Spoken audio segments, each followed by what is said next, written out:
So try 5034. Yeah. Kirby movie speculation. The Kirby movie is something that will probably happen at some point. The question is, how exactly should it be done? And I have some good ideas for this. So yeah, let's first talk about who exactly should be the person behind this movie. Other than Illumination, I guess. If Illumination is even involved. Obviously, it should be Shinya Kumasaki. You thought I would say Sakurai, right? Nah. Well, if Sakurai would do the movie, then a lot of stuff from Neo Kirby games wouldn't be featured. Probably, at least. I mean, I can't really make an assumption, but usually when Sakurai works on anything Kirby related, he only focuses on his games. And considering that he only made like 3 games, getting Sakurai on board would probably be the wrong choice. So yeah, Shinya Kumasaki. But which Kirby game would actually get the movie treatment? I think a good combination would be between Kirby's Dream Land and Kirby's Adventure. Why don't I just make a Kirby's Dream Land movie? The main issue is Kirby's Dream Land is not representative of Kirby as a whole. Kirby needs some spice, let's say this. So yeah, let's go to the main characters of the movie.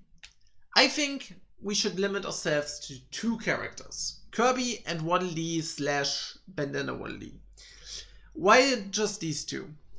I think one of the biggest issues of the Mario movie is that, yeah, a lot of the characters were a bit underdeveloped. If we have less main characters, then yeah, that would probably be a good choice. With Kirby and Waddle Dee getting both their own character arcs, of getting to prove themselves and show that they're, capable of saving the Dreamland from, DDD and obviously someone else. These would be some of the villains. Wispy and Cracker would obviously be a part 2. DDD, Meta Knight, makes sense. They would be the villains for the majority of the movie, with Meta Knight trying to test Kirby and look if he's capable of defeating, well, Nightmare, who is the final boss of the movie, and obviously he has to be there just because we gotta have like one big demon, and Nightmare was the first, so he gets to be in the movie. And yes, I know that it's Parallel Nightmare, but obviously in the movie it would be regular Nightmare. I just think that Parallel Nightmare looks pretty good, and something similar to his design, just with the colors of regular Nightmare, would probably be the right choice. So yeah, Nightmare would be the final villain of the movie, and DDD would steal the fruit of Dreamland as well as the Star Rod to break it. Why does DDD steal the fruit of Dreamland though? The reason for that is pretty simple. DDD has to start off as a villain, but on the other hand, we sort of have to have a giant demon in the movie. And I think we can't have both at the same time if we're not going to invent a bit.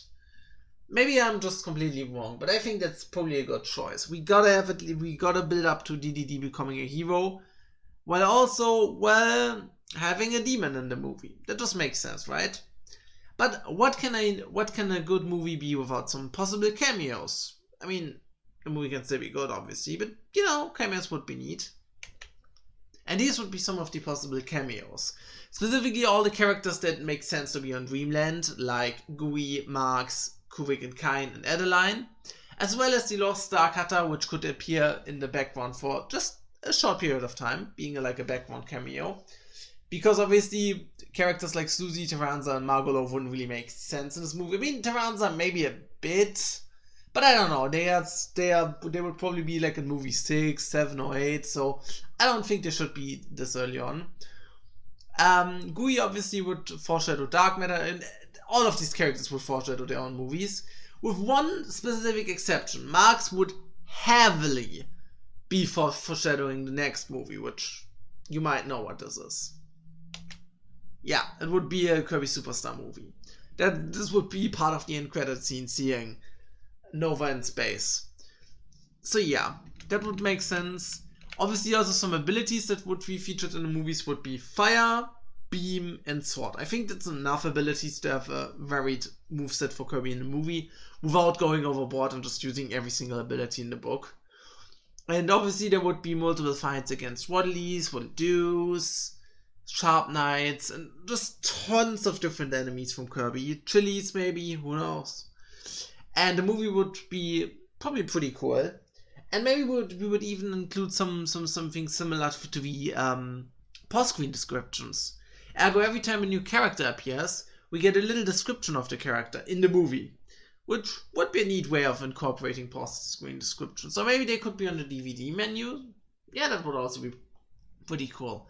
Anyways, these are some ideas for the Kirby movie. Do you have any ideas for the Kirby movie? I don't know. I think I just really want to see this movie. So yeah,